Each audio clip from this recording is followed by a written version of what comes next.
Hi, everybody. Meteorologist Joe Chaffee. Welcome to the Joe Chaffee Weather Show on another night where we have Hurricane Dorian, and you can see Dorian right there. There it is, right there. On the satellite loop. During today, one of the things that we saw was that the eye started to reform again and tighten up. And there was a little bit of strengthening. It's feeding off the Gulf Stream, but it's obviously not going to get back to the level that we saw back a couple of days ago when the storm was absolutely pounding the Bahamas. And I'm sure by now many of you have seen the devastation that was left behind by this monster Category 5 hurricane. If there's ever a doubt in your mind to leave when evacuations are being ordered or at least suggested, it's always the course of least regret. You can always replace your stuff, but your life is first and foremost. And this is one of many reasons why we always say and continue to say when it comes to making those kinds of decisions, consult your local officials, your local National Weather Service office, and the National Hurricane Center. Whatever you hear here are my opinions, but you want to go with the official information when it comes to making decisions to protect life and property. The storm is pretty much sitting over the Gulf Stream, but the core of the storm is not what it was when it hit the Bahamas. And that usually is the case. Whenever they reach those extreme intensities, they don't really often get back to where they were. Sometimes they do strengthen um, some of the way, but almost never all of the way. And now, of course, we're dealing with a storm that is going to be straddling the Carolinas, probably coming either very close to or over or just to the west of the Outer Banks, and then moving on to the northeast. Some of the high clouds have already reached up into southern Virginia, and actually there's a stream of cirrus clouds that is visible as far north as southern New Jersey.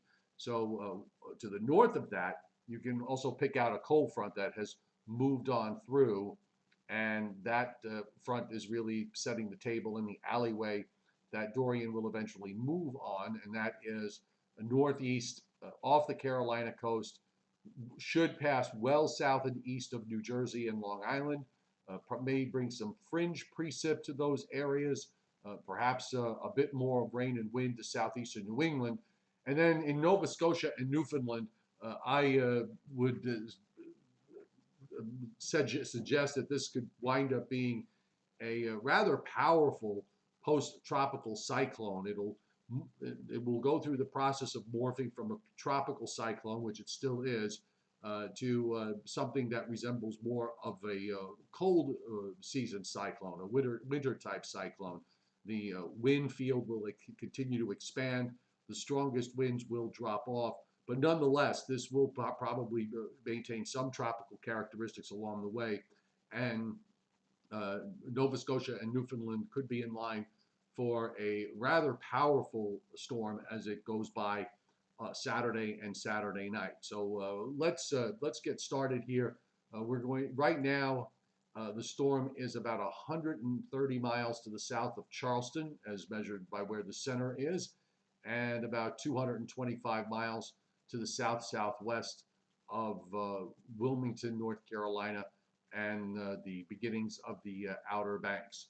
So first shot of the day is going to be, I'm going to bring up the current conditions where the radar on this has been coming and going. So I'm going to try to see if I can get the radar back on for you so you can see where the radar echoes are. Up until now, much of the activity as far as the storm is concerned with regards to rain and wind has been primarily right along the immediate coast. I-95 has been the borderline of it all, and hopefully it'll pop in and settle.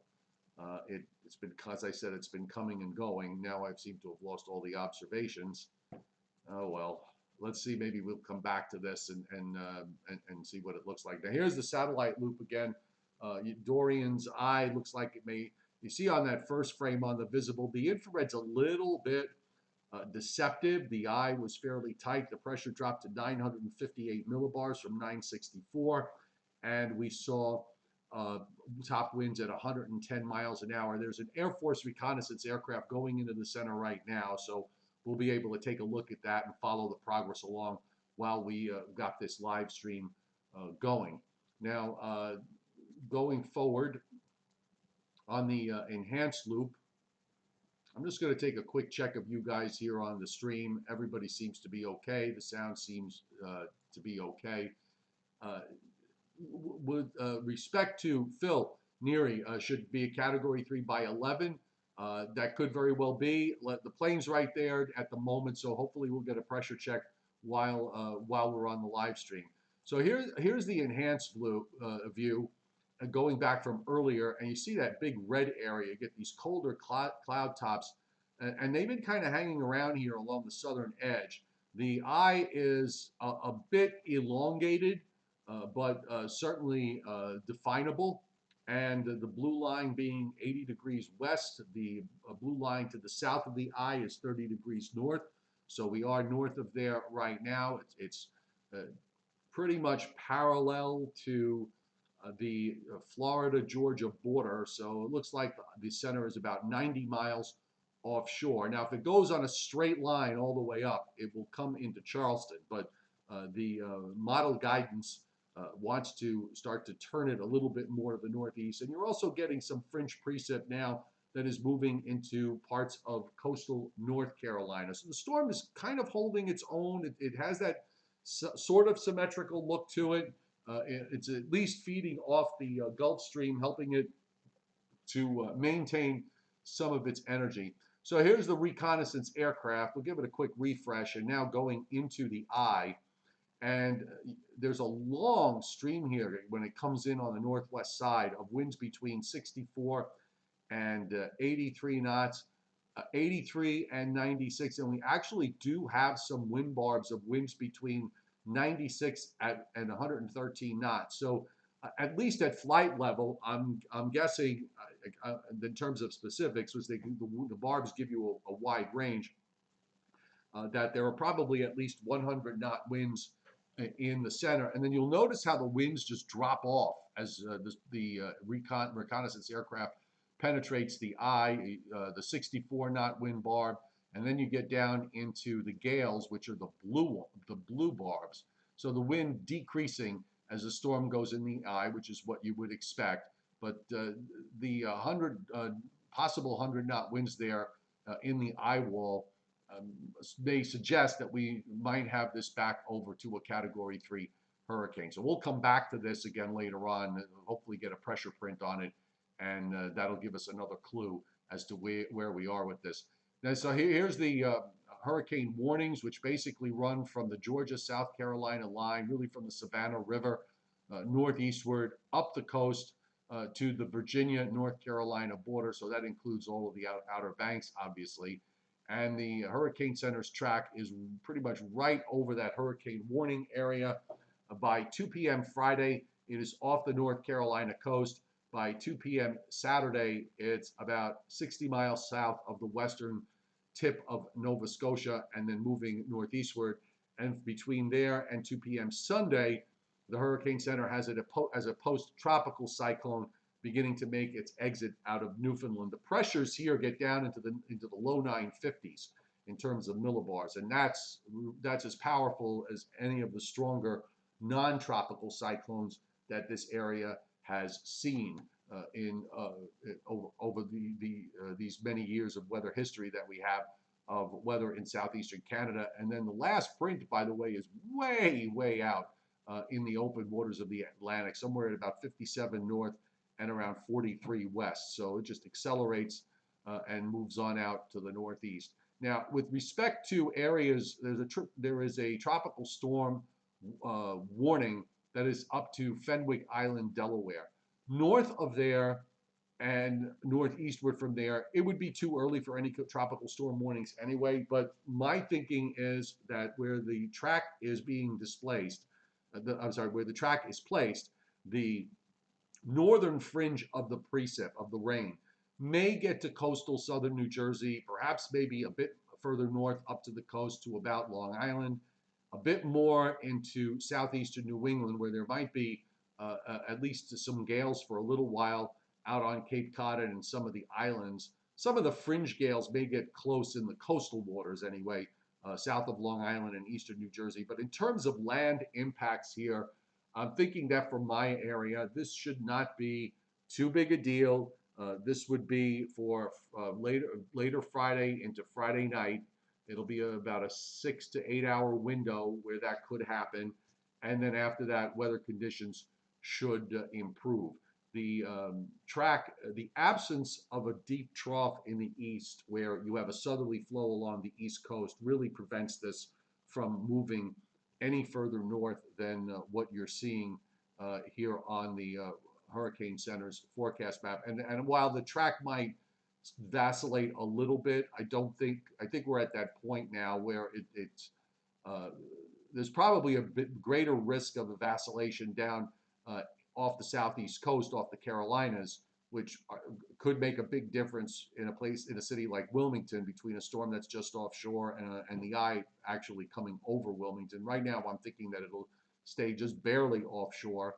But as you go out to the northeast, I don't think I think the margin of error here is small for it to be further to the north. So I'm not really too concerned about a sudden last minute shift well up to the north and west. You would really have to get this to track up almost to about Cape May and go to at least 40 and 70, or perhaps a little bit north of there, in order to have any really serious impact for New Jersey and Long Island, for southern Connecticut, and into southern Rhode Island. But certainly going to be a powerhouse as it gets further north.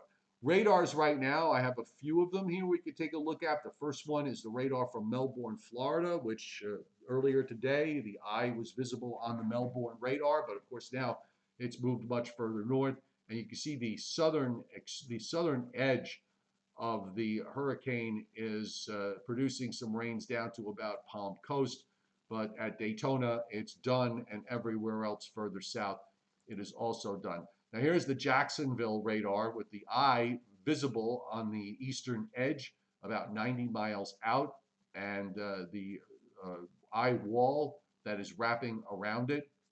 Again, notice it's pretty much I-95, at least into southern Georgia, defines where the western edge of the precip of the rain is. And then as you go a little bit further to the north, the rains are getting to the north and west of 95, some heavy rains along the Georgia coast around Savannah, and then headed up toward Hilton Head Island. We can jump over to the Charleston radar. This was the Miami radar, by the way, where there's nothing going on of consequence. And here's the Charleston radar. So you're starting to see the eye coming into range of the Charleston radar with some moderate to heavy rains at times over in Hilton Head, and then northeastward from there along the Carolina coast, some heavy rains coming inland into Charleston itself. And the back edge of the rain does go a bit further to the north and west at this point.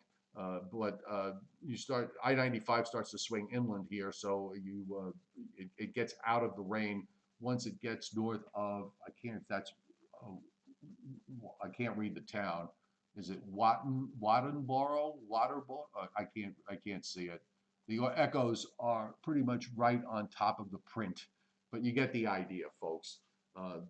The coast is where all the action is with all of this. And here's the Wilmington radar as it loops in, and you see the rains up at Georgetown, Myrtle Beach. You got a little bit of a break going on in Wilmington, and then there's some renegade downpours that are coming in into Morehead City and in the western areas of the Outer Banks. So taking a look at the last run of the GFS, and we'll probably have the NAM model in a little while to look at to see what it's doing. But there's your storm moving northward, and here's the time frame. So you can see this is at 7 a.m. Thursday. Not too far south of Charleston at this point. It looks like it's less than 60 miles from Charleston. And from here, the model turns it north-northeast, gets very close to the South Carolina, North Carolina border, just offshore, just to the southeast of Wilmington by 2 a.m. Friday, and then over the Outer Banks. Depending on which model you look at, some of them are just to the east of the Outer Banks, some of them are just to the west of the Outer Banks. It's a 20, 30-mile spread here that can make a difference for some areas. All of these coastal areas, by the way, are going to continue to have to deal with storm surge issues and tidal flooding over the next 2 days. In some places, it will be extensive. The fact that the storm is moving quickly is a good thing. And also, instead of coming in from the east, this is coming up from the southwest. So that also does help things considerably. If you think back to Florence last year, I was remembering how there were people that wound up being trapped on the Outer Banks, even though the storm had weakened to a Category 1. But there was such a long period of winds coming in from off the ocean, pushing water in that never got an opportunity to get out, that there was extensive tidal flooding from Hurricane Florence. I don't think it's going to reach that level here, if only because of the fact that we are going to see this starting to accelerate to the northeast, and also the fact that it is coming up from the southwest rather than coming from the southeast. Now, there's a little bit of renegade rain that's up to the north, and that is what the model is picking out early Friday morning in parts of Delaware and over the Delmarva Peninsula. And there's also dry air to the north. There's a high sitting up northwest of Maine, of Caribou, and some of that dry air is pushing southward. So that rain may wind up drying up a bit as it tries to go northward. At Friday afternoon, you see some rain touching southeastern New England, touching eastern Long Island and coastal New Jersey. And then, of course, the storm continues to move on to the northeast. You've got some rain coming into southern New Jersey, still touching the south shore of Long Island. The gales look to be just offshore. And by 2 a.m. Saturday, it's really taken a big jump here to the northeast. And the rains have pulled away now at this point. So whatever will go on in coastal New Jersey and Long Island should be coming to an end by at least over coastal New Jersey, probably before midnight, and for Long Island, probably a little bit after midnight, or about 2 a.m. or 3 a.m. on the east end. And by 7 a.m., you have it well southeast of Cape Cod. The storm center at this point is at about 39.6 and 67.6. That's pretty far offshore. But here's where you start to get some heavy rain moving into the western parts of Nova Scotia, and rain, moderate rain as you go further to the east. The isobars are beginning to tighten up, and we have by 1 or 2 o'clock in the afternoon, the low is, I would say, probably about 80 or 90 miles south of the western tip of Nova Scotia. But bear in mind at this point that we are seeing this morph into a post-tropical system, so you're going to see gales over a very large area, and the rain shield in the north and northwest quadrants, in the northeast and northwest quadrant, expands pretty far to the north. There's not a whole lot of precip now going on south of the center, so it just like you would see in a extratropical cyclone. And also notice the comma shape that's developing with the precip. Again, a signature more of what you would see in a post-tropical cyclone. Passing south of Halifax, but heavy rains going on over Nova Scotia and points north. And at this point, also, you're seeing heavy rains beginning to move into Newfoundland. This is by Saturday evening. And by 1 a.m. Sunday, I'm going to switch map perspectives here so we can look at southeastern Canada. And there you can see it east of Nova Scotia, just getting very close to the western shores of Newfoundland. And the low on the model is tracked to go just west of Newfoundland. So there will be west and southwest and southerly winds on the east side. I can pull up a couple of soundings here. Let's see what the GFS shows in terms of wind speed. 30 knots sustained at this particular point that I've picked out, 48.7 and 57.5. over Newfoundland, and I'll go back and even show over Nova Scotia at this point. We'll put it in where there's an area of heavy rain, so not too far from Halifax, showing a northerly wind at about 20, with the low already having gone by. I can't see what's in between. And on the back side, we'll pick up a point here on the sounding, and 25 sustained. So there'll be probably some gusts to in the 40s and 50s. The wind field, we'll put the 10-meter wind on, and you can see what's going on in the coastal waters. I mean, you're talking about sustained winds of 40 to 50 knots in the purple area. You get some of that. The purple area is 50 knots or more, touching some of the shoreline in Nova Scotia, and then eventually you're seeing that area of really strong winds between Nova Scotia and Newfoundland, and then on up to the west of Newfoundland when we get into Sunday. I'm going to be curious to just check the rainfall amounts here. It is a fast mover, so we're looking at in eastern Newfoundland, not very much. In western Newfoundland, we're looking at rainfall amounts on the order of maybe 30 to 40 meters. And you get down into Nova Scotia, you're probably seeing some rainfall amounts here in the 50 to 70 meter range. That's a substantial amount of rain. And further south, so let's go back south and look at the rainfall here. And you'll notice that the rainfall amounts, you got to be a little careful on the northern edge, because some of this is left over from whatever fell this afternoon, because this map starts as of 2 p.m. today.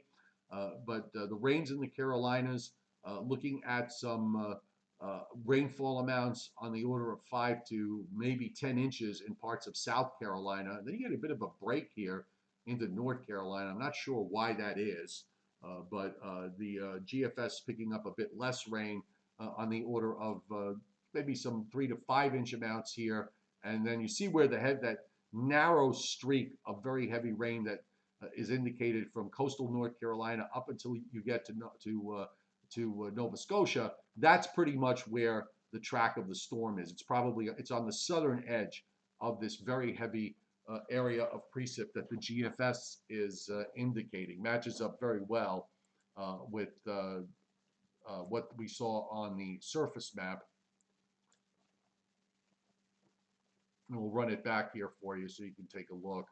And there you see it again from North Carolina on northeastward from there. But right now we're dealing with, in the near term, of course, it's this part of the track that is going to be front and center for today and for tomorrow. Let's see how much of the NAM we have. We have out to 20 hours. So backing it up. And the NAM is giving you what it thinks the radar is supposed to look like. And as we go forward, at least through 20 hours, you start to see that wind field beginning to expand a little bit. The wind field, the rain expanding a little bit. Let's look at the wind field, and in this short period that we have, just 20 hours, and there's your wind field on the NAM model, where your strong winds in the purple of 50 knots or higher, wrapping in and around the center. I'm going to come back to this in a moment. Let's go back to the recon, see what if we got a pressure print yet, and we don't, but we do have the plane that has come out into the southeast side. I'm guessing that those are white wind barbs over the clouds, and that's why we can't see them. A band of 96 to 113 knot winds. So maybe we will see it being up to a Category 3 and 100 knots. And we may have a 10 o'clock update from the Hurricane Center to take a look at. Why don't we take a view of the upper air here? And everything at this point is going according to plan. We'll bring up the GFS so we can go a little bit further along. And one thing that has been so constant in all of this, we're going to put the paint box up. This will help at least explain what's happening with respect to the upper air. And here we go. Dorian paint. Okay. So here's your upper air view for 2 p.m. on Thursday. And here's the reason, the primary reason why you are not going to be able to see. Let me recenter the picture there just a little bit and get myself a little paintbrush to draw with. So here's the southern edge of those upper air westerly winds, and that protects us from Dorian. It can't move up in an environment where the upper air winds are blowing northwest to southeast, and they're very strong, especially up into Canada. You've got this upper low, it's on the edge of the picture, sitting over Newfoundland, that is really driving the flow. We've been getting these troughs moving in through the eastern part of the United States. Dorian here at this point is dealing with an upper high that is the same upper high that drove it westward and weakened. Is still there east of Florida. There's an upper high to the west back through New Mexico into West Texas and Colorado. Dorian is basically sandwiched in between this. So while it is in this position, it's going to want to move northward or northeastward, starting to get influenced a bit by those westerlies that you see. And I'll bring the jet stream forward for Friday morning, and we'll show you the change. So get a visual of this, and now I'm going to put the jet stream for Friday morning. And the drivers here are a short wave. You still have this upper low. It's off the screen. It's somewhere near or just east of Newfoundland, but its influence extends all the way back into just about to Maine. And there's another shortwave trough that is coming down in the flow here. So it's going to be what I've been calling the punter, like you're punting a football. That is going to drop southeastward, and then you kick Dorian out to the northeast.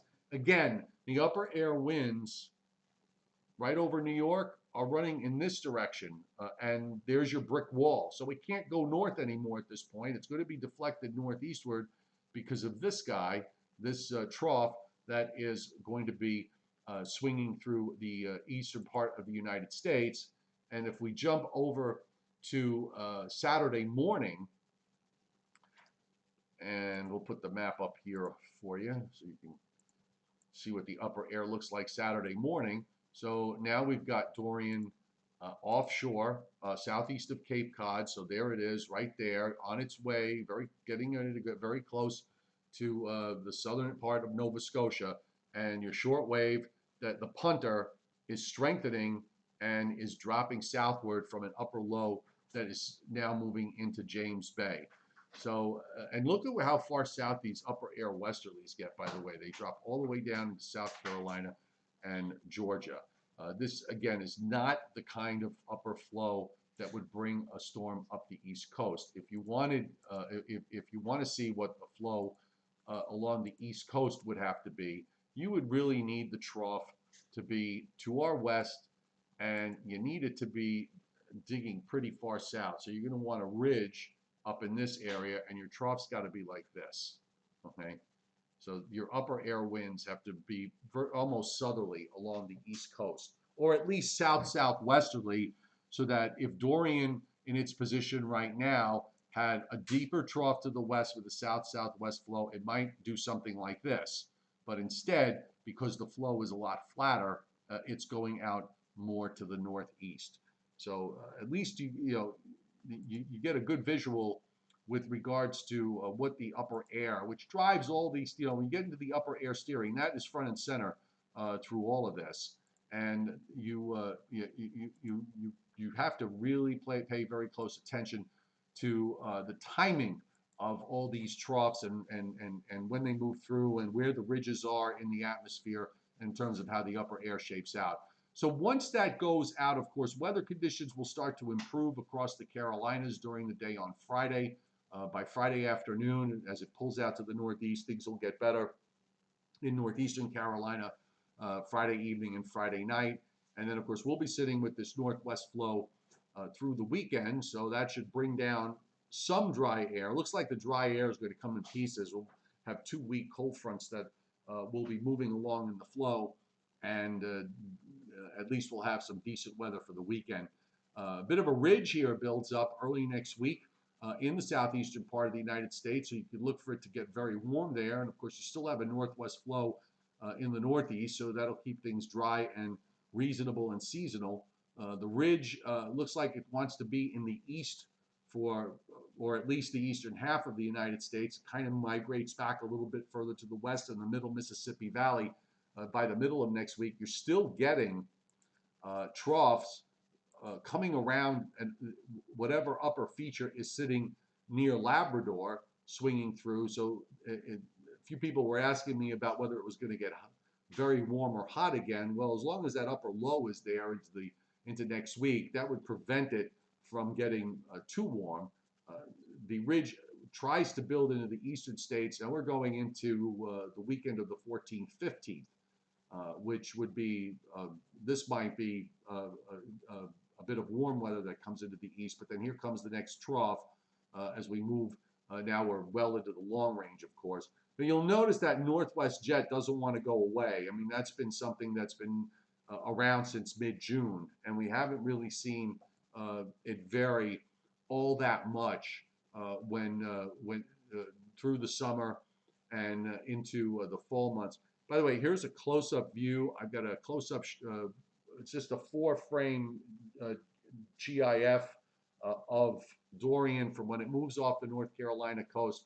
You see how far south and east it is of New York City. I mean, it's a good 200, 250 miles to the southeast, and going well to the south of 40 and 70. You get that area of heavy rain that goes into Cape Cod and the islands, just kind of skims eastern Long Island and coastal New Jersey with a little bit of rain, and then moves on out to the northeast. Let's go back to the NAM. Let's go see what because the NAM now is out to 26 hours. And I'll take this view.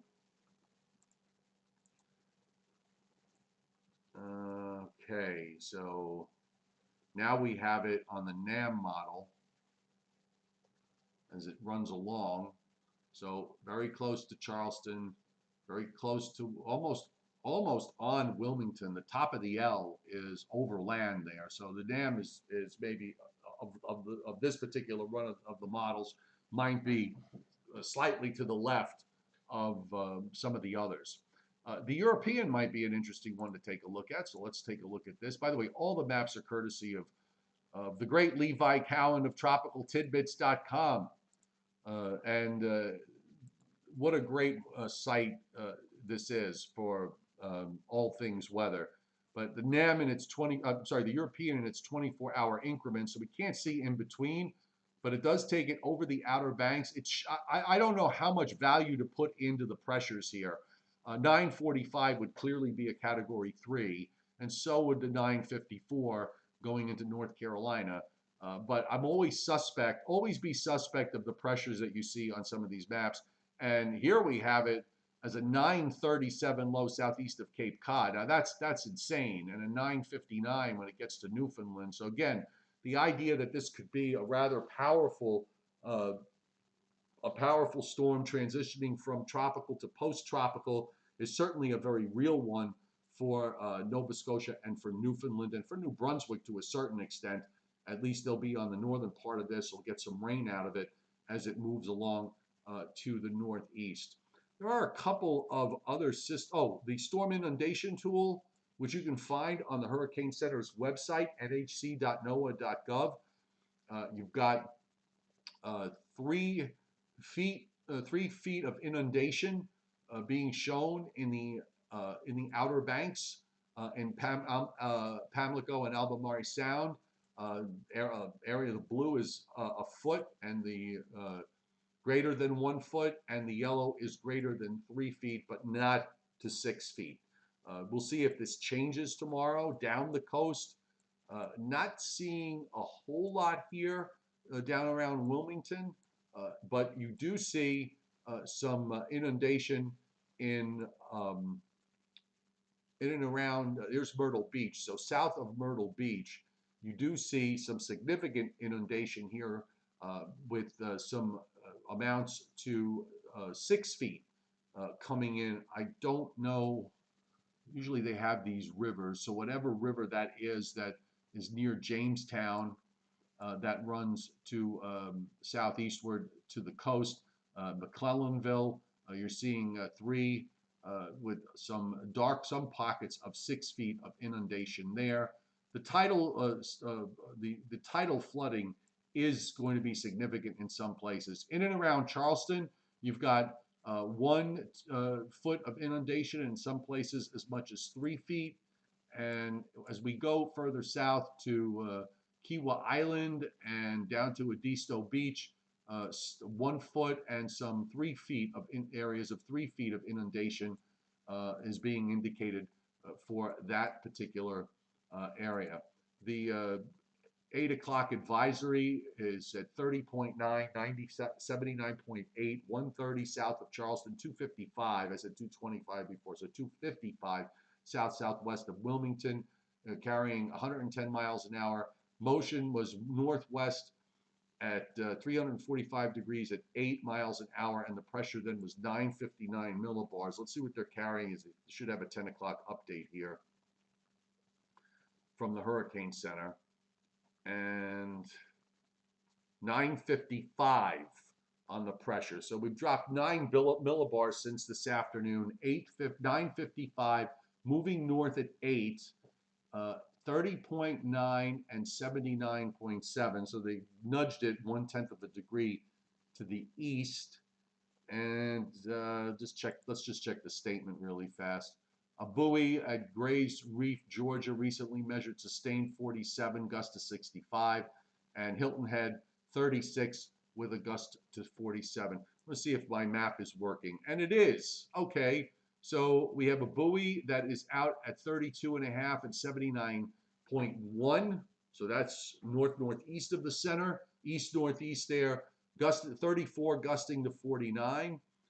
The coastal winds at Savannah's 23, gusting to 29. At Brunswick, it is 17, gusting to 28, so not too bad. At Jacksonville Airport, 22 to 33 there. Further south in Northeast Florida Regional Airport is 14 to 21. Palm Coast, 10 mile an hour sustained winds with gusts of 26. Up the coast, we've got a buoy at 33 and 77.7, 34 gusting to 42, and this is the one that is 34 gusting to 49. Georgetown County Airport is 15 to 25 at the moment. North Charleston is 20 to 28, and Ace Basin, which is southwest of Charleston, reporting 17 to 28 miles an hour, and buoy just offshore here, 31 to 49. Savannah, as we said, 23, gusting to 29. So fringe gales probably right along the immediate coast at the moment, with the center where it is. You can see the radar image here, the eye right there, well defined on the radar. And another check of the reconnaissance. We do have that pressure there, 956 on their print, and the Hurricane Center carrying a pressure of 955 millibars. Okay, so I'm going to come back over to the chat board, and we'll check some of these from time to time in the next few minutes as we continue this live stream tonight. Thank you very much, by the way. Late live stream. Usually I do them at 7 or 7:30, but today schedule was thrown a little bit upside down, so I'm just kind of playing catch up here in the meantime, and enjoying seeing that we have a nice crowd on board. Lord Kate is on tonight. Anthony Orr, David Schwartz, Shelly Man Studios, Matthew Smith. Do you think we some rain and gusty winds from Dorian and Taylor, Pennsylvania this Friday? You got to be too far west for that, Matthew Smith. So my answer to that is no. I don't think you're going to see anything of consequence by where you are. If you were seeing rain out of this, I don't know where Taylor, Pennsylvania is. Even if let's just say it's in the easternmost parts of Pennsylvania, it still would be too far west to see any significant precip. Let's see. David Schwartz talking to Shelly Man Studios. I think it would have been worse for Myrtle Beach if the storm came crashing in perpendicular. Absolutely correct. Coming in from the east is not, or southeast is not a good thing. It's not a good thing for our neck of the woods because Sandy came in from the southeast, a very rare storm to come in from the southeast. And of course, with all of these in our area, it always is going to bring up memories of Sandy. Just try and remember that the way a storm comes up, it makes a whole lot of difference in terms of what the outcomes are going to be, and in terms of what you're going to experience. And the worst way for anything to come in along the East Coast is to come in from the southeast, particularly for the Carolinas and down into Georgia and even to Florida, and also for the Mid-Atlantic and the Northeast, because that's where you wind up basically having a storm coming in with over water pretty much all the way, and all that water gets pushed into the coastline, and it's got absolutely no place to go. We saw the outcome of that. Do I think, okay, Weather and Low, this is your one question of this stream. Do I think the big hurricanes get water cool off enough to keep other hurricanes weaker? Well, one of the things that happens, and that actually is a very good point, the upwelling that the storm produces off the southeast coast and down in the Bahamas certainly impacted the strength of the storm that we're seeing now, because it's not nearly as strong. The ocean has been cooled.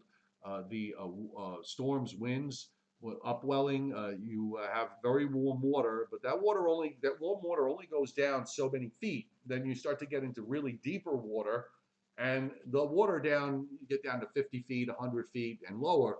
That water is cold, and the storms with the wind churn that water up, and you get mixing. So the warm water and the cold water mix, and your ocean water temperatures. When this is all done, if you pull up an ocean water temperature map, you're going to find that the water temperatures are going to have cooled by about, in some cases, I wouldn't be shocked to see as much as 10 degrees. Now that would impact the storm. If there was something right behind it, that would have some impact. But over the course of a week or so after the storm is gone, that all normalizes, and ocean water temperatures during that time will start to get back close to or even equal to where they were. And then there's very little, if any, impact from any subsequent storms that would be coming down the pike. Lord Kate, this morning there was barely a proper eye wall. Correct. And during the morning and this afternoon, we started to notice the cloud tops cooling very rapidly, and you saw that wraparound that we showed on the enhanced satellite view that came all the way around, and you're getting a bit of strengthening here. Shelly Man Studios, surge looking bad for Myrtle Beach. Well, at least from the storm surge inundation tool, it didn't look too bad, but that could of course change depending on the final track and where the point of landfall is. The orientation of the coastline plays a big role as far as inundation goes. And if this is going east of Myrtle Beach, that may cut down on the coastal flooding to a certain extent. The eye, Philip Neary, does look a lot healthier than it did earlier today. Certainly, the strengthening has been obvious. Hurricane, David Schwartz replying to Scott Briller, hurricane, Josh was right in the eye with lowest pressure 913 at Marsh Harbor. They may have to extrapolate off the lowest pressure. So I'm not sure whether you're referring to this one or not. This one got to, I believe the lowest pressure was 910. They may revise that down to 907 because they did have a drop zone of 907, which they questioned at the time, but we'll see what they come up with in post-analysis, because then that would make this the strongest hurricane in this part of the Atlantic Basin ever. It's tied number 2 with, I believe, Irma and a few other storms. I think you're going to get this. This thing is definitely going to get retired, given all the damage that occurred in the Bahamas. Scott Briller, with all the damage in the Bahamas, will they ever be able to determine the highest wind speed?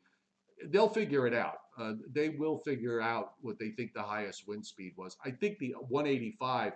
If you look at the damage, you certainly could say from the visuals of the damage and the extensive nature of the damage that occurred in the Bahamas, that 185-mile-an-hour wind certainly was, in line and definitely a value that seemed real. 10 p.m. position, as you said, Anthony Orr, 110 and 9:55. I wonder whether, there's always a little bit of politicking going on with this, with these storms. So I wonder whether they would be a little hesitant to say it's a Category 3 and move it up. But if it's clear by the wind observations between 10 and 11 o'clock as they get more recon data, if it becomes clear that this is a 3, they will say it. But I'm thinking that they might be struggling with it right now. Should we? Shouldn't we? With regards to having that number go out publicly, I don't know. It's always a tough call. Those guys at NHC have a very, very difficult job, and I don't want to be the one to certainly do it. Flight level wind 118 knots, 956. David Schwartz pointing out on the chat. Conway, South Carolina, Wonky Cascade. Looks like, I think landfall is going to be more toward the North Carolina state line, rather than on the South Carolina side. But it's going to be, it's going to be close. And the motion, it looks like, at least from the standpoint of the recon plots, that there might be just a slight easterly component there. We'll have to see if that holds.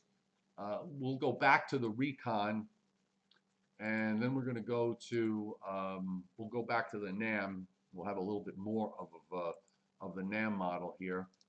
So here's the reconnaissance aircraft. And now you see where the icon is. By the way, you can pull these up on tropicaltidbits.com. If you go to the recon on near the top of the page where you have all the different categories there, he's got the current storms recon. If you go to that, you will see you can pull this up and all the drop zone data that is available, and instead of coded form, it's decoded already for you, and he has it on a graph, so you can take a look at all the different winds at different levels of the atmosphere.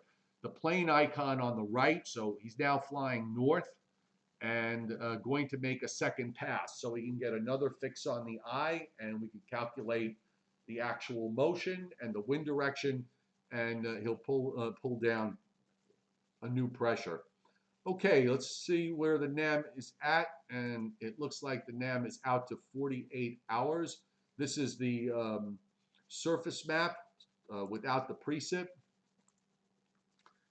and there it is. I mean, look, this is what the NAM gets it very, very close, just east of Charleston, but then it gets very, very close to the South Carolina, North Carolina border, still offshore, and then it looks like it's just about onshore near Wilmington, and then straddles it goes just west of Hatteras through the Outer Banks, and then out to the northeast from there. You see that turn in the last couple of frames there, just kind of jumps a little more easterly when we get to Friday evening. Now let's look at what the precip shield is on this. And again, it cuts off pretty sharply. Watching the precip, you see it here. That renegade area kind of dries up, and then you get the precip from the hurricane touching eastern Long Island, just barely touching parts of the Jersey Shore down to Cape May and into southern Delaware and the southern part of the Delmarva Peninsula. I think southern Chesapeake Bay and the southern parts of the Delmarva Peninsula will probably experience tropical storm conditions, as will southeastern Virginia. And of course, you've got where the center is of the hurricane. And here at this point, the low center, I'll put it at the bottom of the L at 36.5 and about 73.2.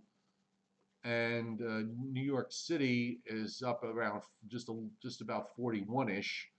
So we're looking at a storm that's about 300 nautical miles, uh, maybe a little bit less than that. 200, let's say 250, 275 nautical miles southeast of New York City, or about maybe about 275 or so south of Islip on Long Island. So I can use, my own personal point of reference, and then moving on out to the east from there. So I'm going to come back to the chat board here. If you have any questions, just throw them up on there. I'll be more than happy to answer them for you if I can. If not, I'll run them by some of my colleagues, and if I don't know what the answer is, maybe they do. Uh, and I'll have to get back to you on them, but because I'm just here by myself. Johnny Quest joining the fray tonight as we see Reaver. How much rain and wind in Suffolk County? I think we're going to be on a fringe rains in eastern Long Island. Maybe it gets maybe a little bit more than that, but not much. If for many our way, if I hadn't told you there was a hurricane offshore, you might not know the difference. William Hoover, they're saying hurricane doing more damage than ever. Is the building on the hurricane prone on the coast? That's the real answer. Certainly, the infrastructure and where the infrastructure has been built over the years plays a big role in the damage that winds up happening. The One of the stories that Neil Frank, the former head of the Hurricane Center many years ago, in talking with developers in Florida, had suggested to them that instead of building right on the coast, to build for a little bit further inland and keep the coastline undeveloped. And that would be a better thing because that would perhaps reduce some of the damage that occurred, but the developers had their own ideas. So very definitely the infrastructure plays a big role. And of course, a lot of these areas have been built up over the years, and that means that the dollar amounts for the damage, it becomes an apples to oranges comparison when you look back at some storms, some of the stronger storms, when you go back to the 60s, 50s, 40s, and 30s. Well, a lot of that area was undeveloped. So, yeah, of course you're going to wind up with less damage. There's less to damage. But many of these areas now are far more populated than they ever were back then. And that is, that certainly plays a role. So maybe we need to rethink how rethink the infrastructure that is put up in these areas when it comes to recognizing the dangers and the cost of tropical storms. CJC Freedom, will Dorian affect the Raleigh, North Carolina area?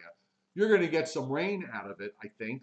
The back edge of the rain in North Carolina gets to just northwest of you, and some of the heavy rain gets in there for a little while, but just northwest of Raleigh-Durham, there really isn't very much at all.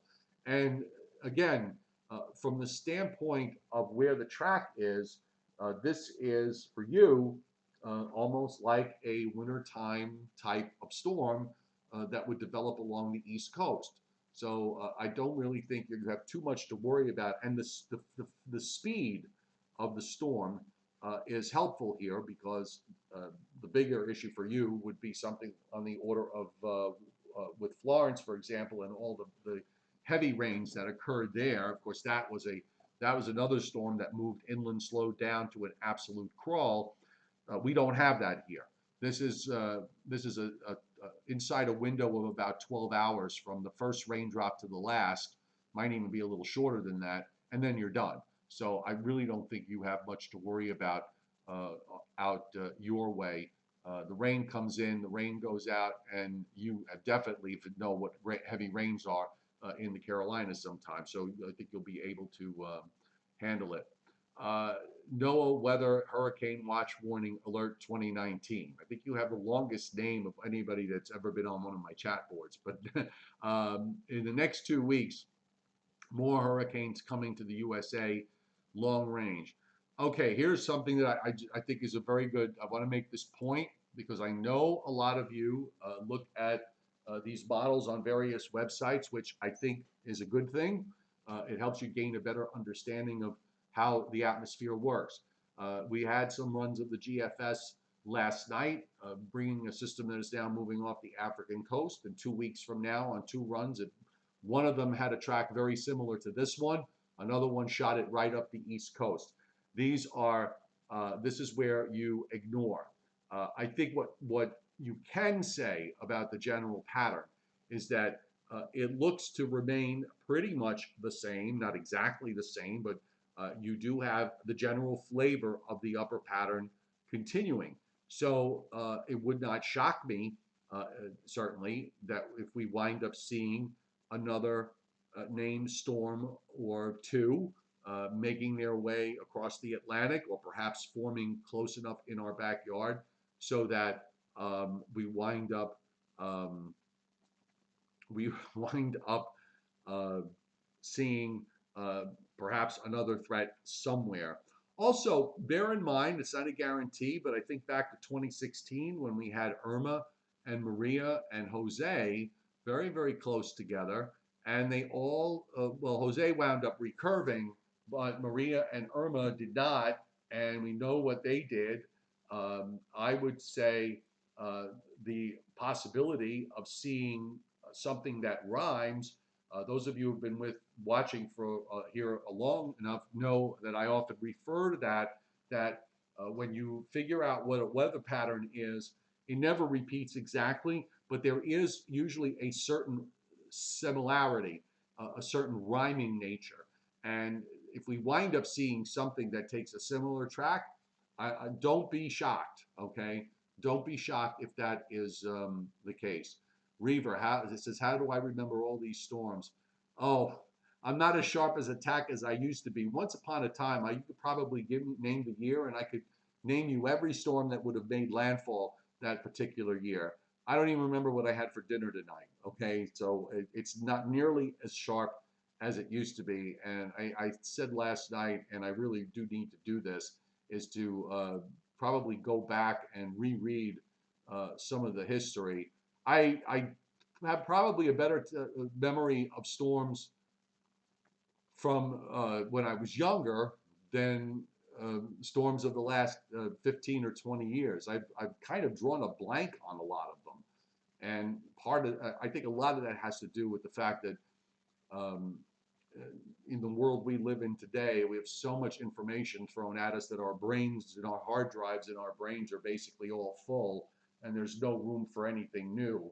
But that is on my to-do list, is to go back and reread some annual summaries so that I can refresh my memory with regards to past hurricane activity. Is there a high risk of tornadoes for the track of this storm? I would say probably not, with the storm staying offshore. And I also think the further north you get, probably the less likelihood that there's going to be that we'll see tornadoes. We weren't exactly socked in with tropical air along. Excuse me. We weren't socked in exactly with tropical air up and down the East Coast this past week. So that would sort of argue against it. I wonder if Aiken, South Carolina, Augusta, Georgia will get any rain and wind roughly 2.5 hours from Charleston.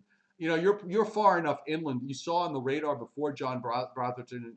If you haven't, if you pull up any of the local radars, there's not really all that much rain north and west of I-95. So I would say no. I think you're going to get very little out of this. You're in a spot where if we didn't tell you there was a hurricane off the Georgia coast at the moment, you wouldn't know it by looking out your window. And again, you're talking about something that's coming up from the south and southwest, going up toward the Carolinas, and not coming in from the southeast, or not coming in from off the Florida west coast and moving northward. Allen came close, says David Schwartz, to 200 miles an hour at 190. That's number one on the hit parade of hurricanes as far as the strongest winds ever observed. but observed. But the funny thing about Hurricane Allen was that it was a Category 5 hurricane pretty much all the way across the Gulf, and then something happened to it when it moved inland. And as I remember 1980, now that it's coming back to me with Hurricane Allen, that was an incredibly hot summer across Texas. There was a tremendous amount, there were days and days and days, actually weeks, of 100-degree plus highs over a large portion of the state, particularly in the eastern part of the state. It was hot and it was dry. And I think what wound up happening, as you know, they kind of looked at this in post-analysis, was that that hot, dry air eventually got into the circulation of the storm and weakened it to a large degree, so that when it came onto land, you never really saw those big winds that occurred in the center. Patricia, Hurricane Patricia, Philip Neary is correct. That's on the Pacific side from a few years ago. That was back in I believe that was 2016 on the Pacific side during the El Nino year of 15-16. Hurricane Patricia had maximum sustained winds on the advisory as it came into Mexico of 215 miles an hour. And I think that that is the strongest ever observed on either the Eastern Pacific side or on the Atlantic side. John Brotherton, I never want to see lives lost and terrible damage, but the storms do interest you, and I understand. I get that, and I think anybody that's into weather totally understands what you're saying. If you had a team of meteorologists, would love to be in a safe place near the coast to see some of the action. Well, look, I will just tell you this. I I probably wouldn't want to be. Okay, I would not. Uh, I've seen too many of these, and after my own personal experience with Sandy, now I'm inland by about 9 miles where I am from the south shore of Long Island. So obviously, coastal flooding was not an issue. I also have elevation. Everybody seems to think that Long Island is this sort of flat land about a foot above sea level, and it's not. There are parts of Long Island that go up about 400 feet above sea level, and I'm where I am. I'm at the base of a ridge that goes into one of the highest points, which is Bald Hill at 440 feet. I'm behind a ridge where I am. It's maybe 75 to 100 feet above sea level. So I was never in danger of any kind, nor was anybody anywhere close to me really in danger of any kind of serious coastal flooding. But when you get down along the South Shore, it becomes very flat, and then there's a different story. And not that maybe if you get down within a couple of miles of the South Shore by the Great South Bay, you can get inundation flooding from storm surge. Sitting through that and having to deal with hours and hours of 60 to 70 mile an hour sustained winds and listening to my house moan, thinking that there were times during all of that that I thought, is this going to hold? Because it moaned very, very loudly at times, and thankfully it did. I didn't lose any trees, but because of where I'm located, behind that ridge, it's kind of a little bit of a valley, and the wind gets cut off a little bit. But just to the north of me, by literally blocks north of me, where you don't have that little barrier. You had trees down everywhere, trees in cars, trees in houses. I spent the next day just basically collecting firewood for the entire winter. I don't know that if it was me, I would not want to stay, and certainly would not want to stay in some place like the Outer Banks of North Carolina. I think when they tell you to leave, you leave. And even if they don't tell you to leave, no one would fault you for doing so. And I totally understand. I totally understand not wanting to leave your home. That is your home is the safest place you can be. And at least in our minds, we think that your home is the safest place that you can be. So it's a very, very difficult thing for somebody who's been in their home for many years to tell them, hey, you need to go because you're in danger here. Uh, so I get I I really dismiss people that complain with regards to these storms. We were evacuated for no reason. It was overplayed. It was, first of all, with this particular storm, all you have to do is look at the damage in the Bahamas, and you know darn well that it was not overplayed. I think as far as Florida is concerned, it was thankful that the storm behaved the way it did from the perspective of Florida, that it didn't come inland, as was being shown late last week when we were looking at some of the models, and the strength of that upper high looked like it was going to drive to Florida. The track that you're seeing here was being indicated over the state of Florida inland. That would have made for certainly in a completely different outcome with regards to the impact of the coastline. So if you don't get, if you don't get hit, that's not a bad thing. That's a good thing.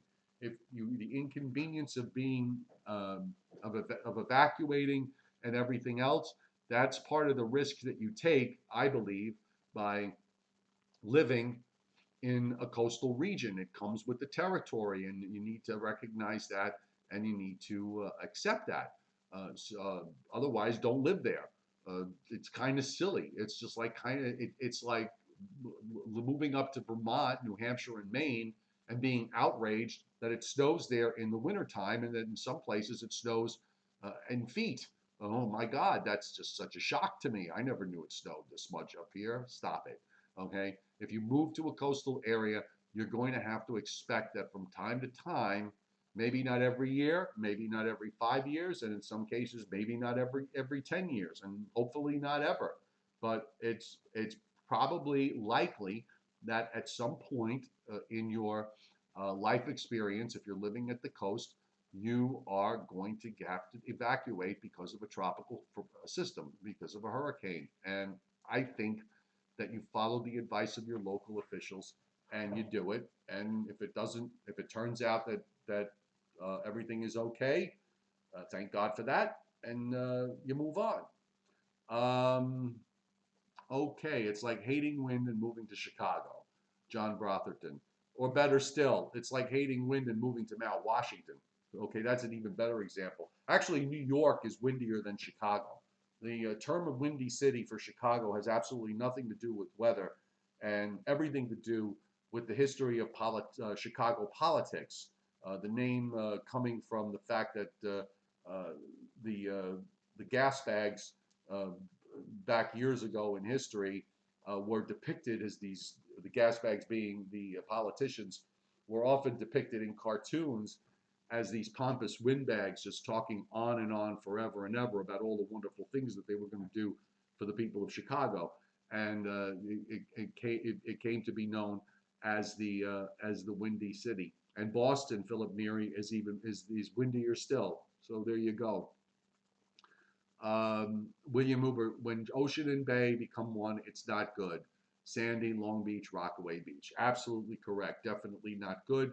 But this, even if this moved up the coast all the way up, okay, which it did not do, but even if this were to move all the way up the coast from a south-southwest flow, the profile of the impact would be completely different from what you would have seen, what you saw from Hurricane Sandy. For example, supposing you take it from this point, move it south-southwest, and move it right over the central part of Long Island, just as an example. Well, everybody west of there would have a northerly wind, so that actually blows the water out, okay? Everybody to the east of the center would have the southerly wind and the southeasterly winds. That's where your tidal flooding would be. That would be different from what happened with Sandy coming into the southeast, into the central New Jersey coast, where you had tremendous tidal flooding in New Jersey and in the western parts of Long Island and into New York Harbor. But as you move out of Long Island and went further east, especially as you got to Maine and went further east as far as tidal flooding is concerned, there was some, but it was manageable. It was certainly nothing like what they saw just to the west of me. When you get down to when one of our regulars, Chris Alley, who's where he is, on the south shore of Long Island near Lindenhurst, which is closer to the Nassau County line, and southwest of me. Uh, he had, the whole ocean and bay came in. So his tidal flooding there was devastating. Uh, so that's what happens when you have a storm that comes in from the southeast and goes southwest of, goes inland somewhere south and west of you. This outcome from here, for example, would be totally different. Irene came up and went up into New York Harbor and pushed water up into New York Harbor and created some tidal flooding there back in 2011, I think, or 2010. I think it was 2 years before Sandy was. And that also was different than Sandy, but it did produce tidal impacts that were similar because it came up from the south and came up very, very close to the coast. So always look, when you look at these tropical storms, and you have to look at the approach. Okay, the angle of approach is extremely important. Patricia Owens, I know it's hard to move because you have family, but if you have children, why on earth wouldn't you move to protect them? I know it's a hard thing to do, but really every year it's like duck and hope. I agree. There's nothing new here. We go through this every single year in hurricane season. So why wouldn't you? Why wouldn't you evacuate?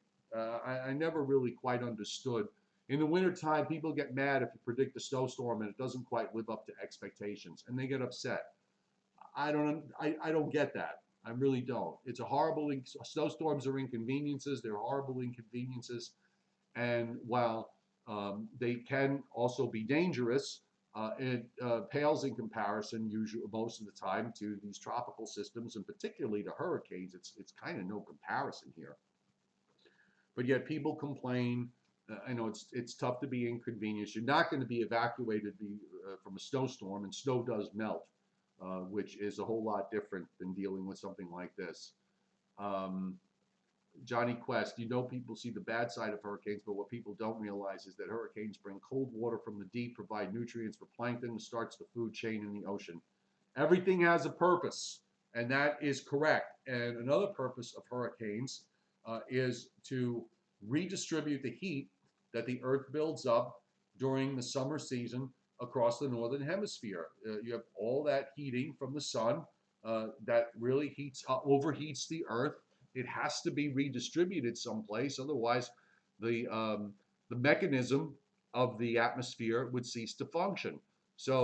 Or cease to function properly. So what nature does is create these big storms that takes the heat from the areas where it's overbuilt, and when the storms head up to the northern latitudes, it brings the heat up there. And obviously it doesn't bring the same kind of heat. It's been cooled. But my point is that hurricanes act as a mechanism to cool the overall atmosphere down. If you don't have them, then you're going to have the atmosphere perpetually overheating. Now, I'm simplifying this. I'm giving you a general, statement. Obviously, there are other things at play. Winter storms pretty much function in the same way. You have an excess buildup of cold up in the Arctic regions, and the nature needs to redistribute that. So what it does is it brings those cold air masses southward down into the United States, into Europe, in through Asia, and as a result, you normalize the atmosphere over time. That's just how it works. Jason Schaefer, New York City had average snowfall. We've been spoiled.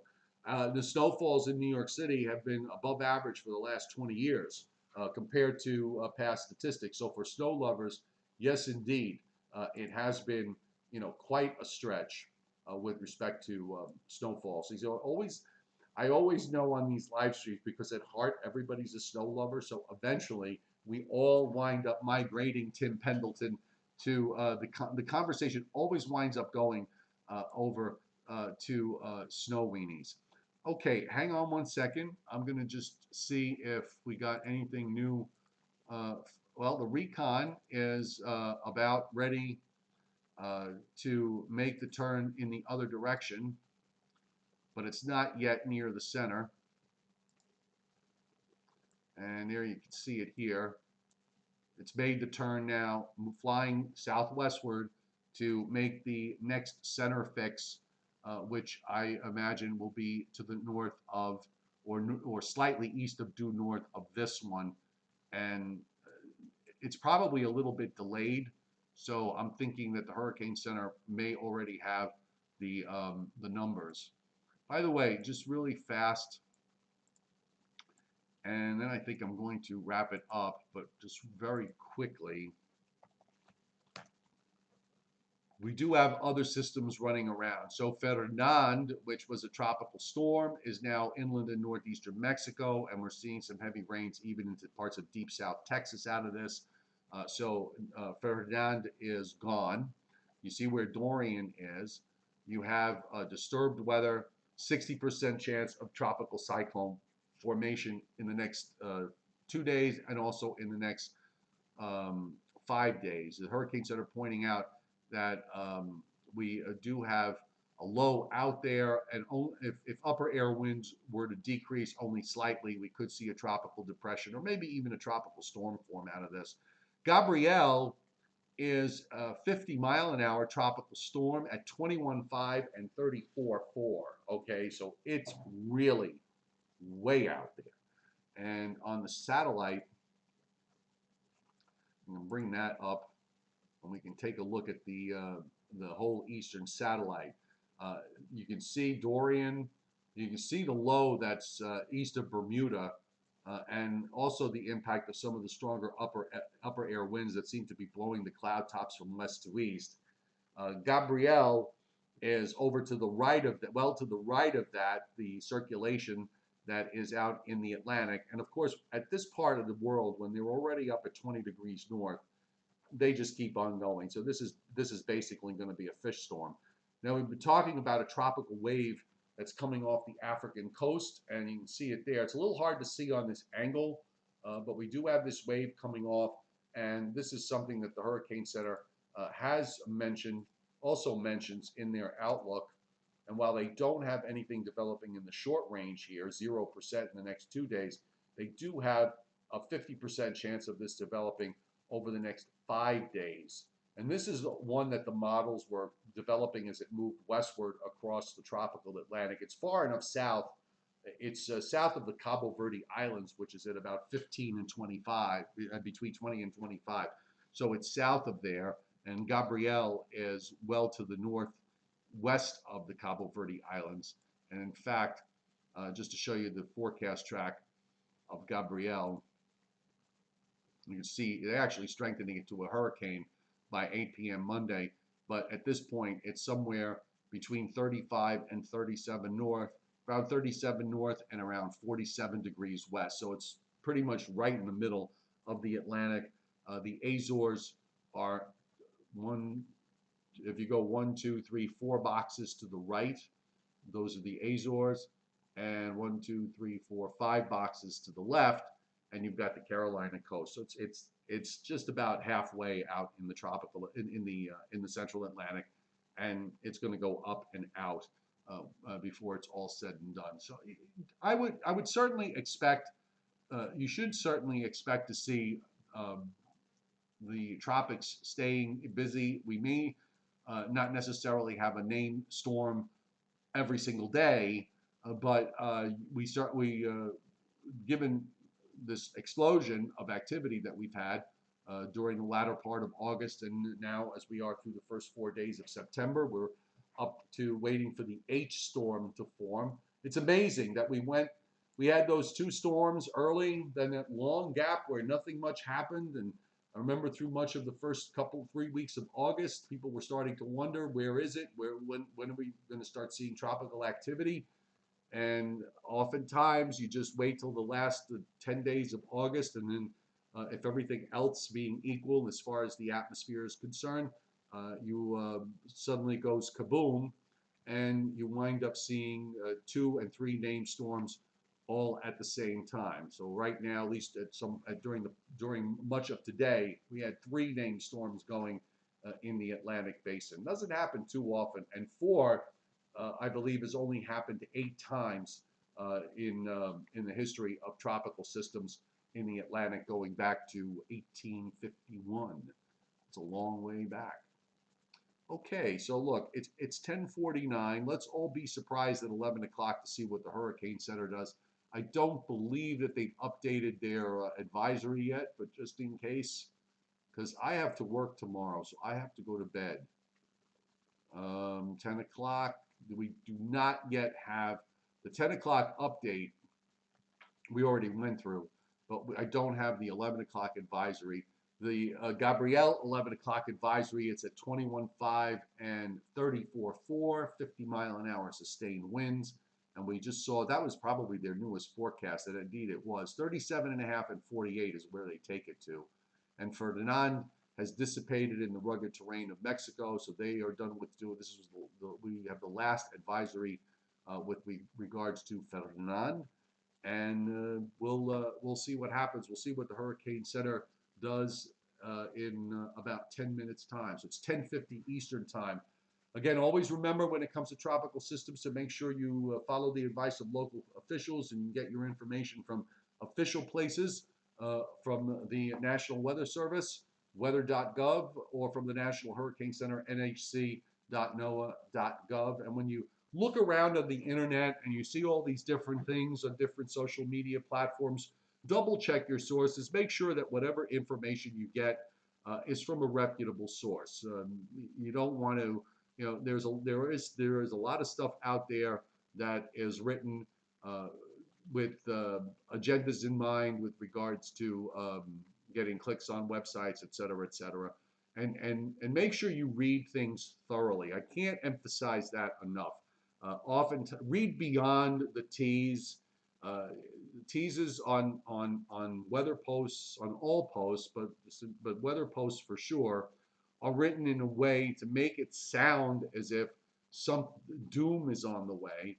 And then when you click on it and read it, they may tell you exactly the opposite. So look deeper into headlines. Don't just look at what's up in front of you. Make sure you look deeper into the headlines, and this way you make sure you have the latest information. Scott Briller, thanks for hitting Super Chat again, buddy. I really appreciate it. The chairman, Scott Briller, he's almost always, I would say always the first on board, but the other night somebody beat you to it. I don't remember who it was. But somebody does occasionally, Scott, beat you to the top of the punch. But 99% of the time, you are usually the first on board. Brandon Rowley, I'm in Myrtle Beach right now, 300 feet from shore. Okay. I imagine that it's windy, and I imagine that it's raining where you are. But please be careful, okay? Storm is still pretty far to your south, but do exercise caution. Things can happen even in the fringe areas, especially if you have compromised trees or buildings or any kind of structure, and you just get one good puff of wind in a squall that comes in and it comes down. You will have a rough go over there with gales. I think the center, the center is going to come inland, probably northeast of you. So that will help in holding back the maximum impact. But do certainly pay attention to forecasts on Thursday in case there's a jog to the left, because we're talking about a handful of miles here. So if it winds up being a jog to the left, you could have conditions deteriorate and be worse than what they otherwise would be if we wind up seeing something going further north of you and going into Wilmington, North Carolina. That's right, Bill Hoover. It was you that beat Scott Briller to punch the other day. And we've got Isaiah Jacob right now live from Myrtle Beach. Storm surge for John Brotherton for the Charleston area. Let me remind myself what the surge tool has for Charleston. And actually in the bays in Charleston, some areas being indicated right now of 1 to 3 feet of inundation. And up by Myrtle Beach, get a little bit further here to the Carolina line. Let me widen this out. Just seeing by about Myrtle Beach. It does show some 3 feet of inundation up the coast of South Carolina, all the way up toward McClellanville, and points northeast to the North Carolina state line. There's a big surge. I usually they print the name of the river on here, and I can't see. It's not on the map what the name of this river is, because in this particular river, there's a big inlet shown in South Carolina, and there's 3 to 6 feet of inundation there. I don't know if that's exactly where Myrtle Beach is. I'm going to pull up another map off screen here. Hang on one second, because I do want to get this right.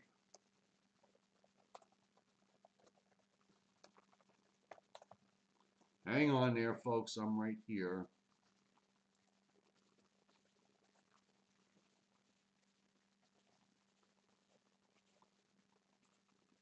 So I'm looking even on this map. I'm not getting lucky tonight. I don't even see what river that is. I can see where Conway, South Carolina is. So you've got Pawleys Island, Merrill's Beach, Surfside Beach, to Myrtle Beach, North Myrtle Beach.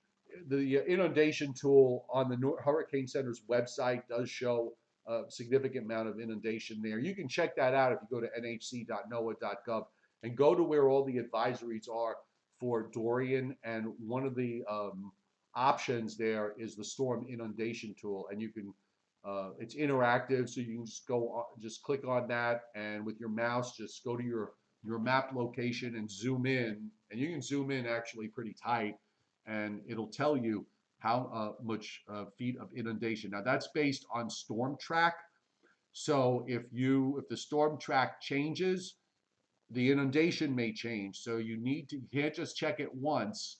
You need to check it multiple times. If you find that the storm is significantly shifted in track, that's going to change the map itself. So you definitely want to double check it from time to time, just to be sure.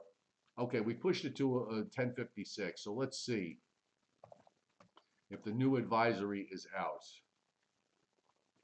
And it is. So, no, all right, so it is a Category 3 hurricane now. Again, 31.3, 79.6, 955 millibars, 115 miles an hour. So it has been upgraded to a Category 3, and it is 105 miles south of Charleston, South Carolina, as of 11 o'clock Eastern Time, the 11 p.m. advisory on September the 4th, in case you're watching this on a replay during the morning hours.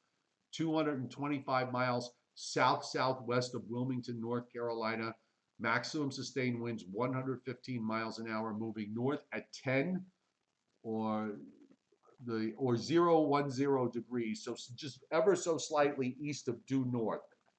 Lowest pressure 955 millibars. There's been some changes here just from the watches and warnings. So all watches and warnings for the east coast of Florida, south of the mouth of the St. Mary's River, they've been discontinued. So you still have storm surge warnings up from the mouth of the St. Mary's River all the way up to Poquoson, P-O-Q-U-O-S-O-N, Virginia. So hopefully I got it close. For Pamlico and Albemarle Sounds, for Nueces and the Pamlico Rivers and Hampton Roads. Hurricane warnings from the Savannah River to the North Carolina-Virginia border, that hasn't changed, and that includes Pamlico and Albemarle Sounds. And a hurricane watch from the St. Mary's River to the Savannah River. Tropical storm warnings from the mouth of the St. Mary's River to the Savannah River. North Carolina-Virginia border to Chincoteague, Virginia, and Chesapeake Bay from Smith Point southward. Tropical storm watch in effect north of Chincoteague, Virginia, I hope I said it right, to Fenwick Island, Delaware, and Chesapeake Bay from Smith Point to Drum Point, and the tidal Potomac south of Cobb Island. You can find this all at nhc.noaa.gov on the advisory. And on the 11 o'clock discussion, and I think I might be now setting a record for my longest live stream. I know it was close to an hour and 30 minutes, was the old record. Satellite imagery indicated that the cloud pattern was better organized, clear eye, surrounded by a ring of very deep convection. Trend confirmed with data from NOAA and Air Force planes, which measured minimum pressures of 955 SFMR and flight level wind support an initial intensity of 100 knots. And the Dvorak, which is a model tool they use, also calls for 100 knots. So, and they said Dorian could maintain this intensity for another 12 hours or so, but guidance is showing increasing shear, and that should result in gradual weakening.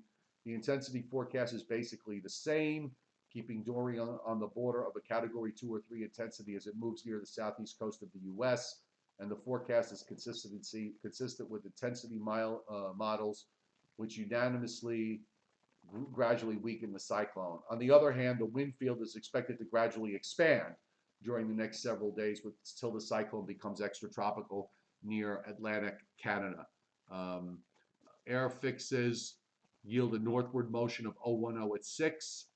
Dorian already recurving as it is becoming steered by the south-southwest flow ahead of the eastward moving mid-level trough. The track guidance is tightly clustered. So they pretty much left the forecast the same. I'll very quickly bring up the map. The Hurricane Center's forecast, which is this one, and I'll put it up on the screen for you. So again, looks like, you know, a very, very close pass there in North Carolina. From the North Carolina, South Carolina line, the Hurricane Center has it, and you can see it here, just pretty much straddling the coast, right along the immediate coast, coming over the Outer Banks, and then northeast from there, still going over Nova Scotia during Saturday, and then heading over or just west of Newfoundland. If you believe some of the models, we could see the low actually go just barely to the west of Newfoundland, the low center. But remember, it morphs into more of a post-tropical or non-tropical cyclone at that point. Okay, I think 90 minutes is good. It's long enough. Thanks for being here tonight, folks. Really appreciate it. We'll have weather in 5 tomorrow morning. And I had a minor issue the last couple of days because of one of the settings on the YouTube channel went from being public to being unlisted. So I didn't discover that until today. So if I'll make sure that it's listed as public. I did discover it in the middle of the day today, so it did get on, but it got on a little bit late. But look for that tomorrow morning, and we'll update everything. And after that, as always, website posts throughout the day. Patreon members on my Patreon weather platform, my subscription platform, that you'll get your weather in 10 tomorrow afternoon. And then we'll be back with another live stream tomorrow night. I might do tomorrow night's live stream a little bit early because my schedule tomorrow is different than what it usually is. I'm working dayside as opposed to my regular schedule, which is 2 to 10. So I will probably if I do a live stream tomorrow, do the live stream tomorrow night. More than likely, it'll be at 6 p.m. Eastern time. If for some reason I can't do it at 6, then it'll probably be later in the evening, maybe after 8 o'clock or 8:30. But I'm going to shoot for 6 o'clock. That's my initial aim, and I will, as always, I schedule it ahead of time. I think what Lonnie Quinn is referring to, as I saw Oliver mention on the chat, you can mention Lonnie Quinn's name. He and I always joke that he and I are very close. But Lonnie was talking about fresh fuel. I think what he's referring to is the Gulf Stream. The eye of the hurricane is centered over the warm waters of the Gulf Stream, and those light wind conditions aloft helping to rejuvenate it just a little bit.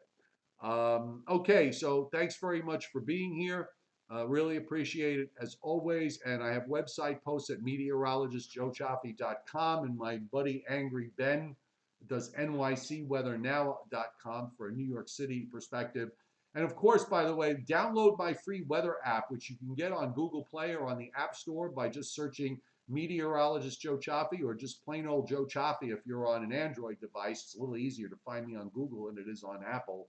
And you can use it wherever you are because it does default to your local, on the local forecast page, it does default to your to your location, and the map feature is zoom radar. So you can take the radar and bring it to wherever you want and add all sorts of different parameters like temperature, wind, warnings, watches, and everything else right on the map itself. So go on, download it. It's free.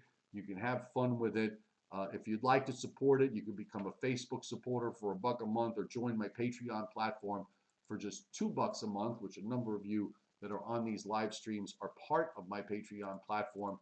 And the link is on the description of this live stream or the description of this video if you're watching it on the replay, or it's right now on there on the chat board, patreon.com/meteorologist Joe Chaffee. Have a great evening, everybody, and we'll see you tomorrow.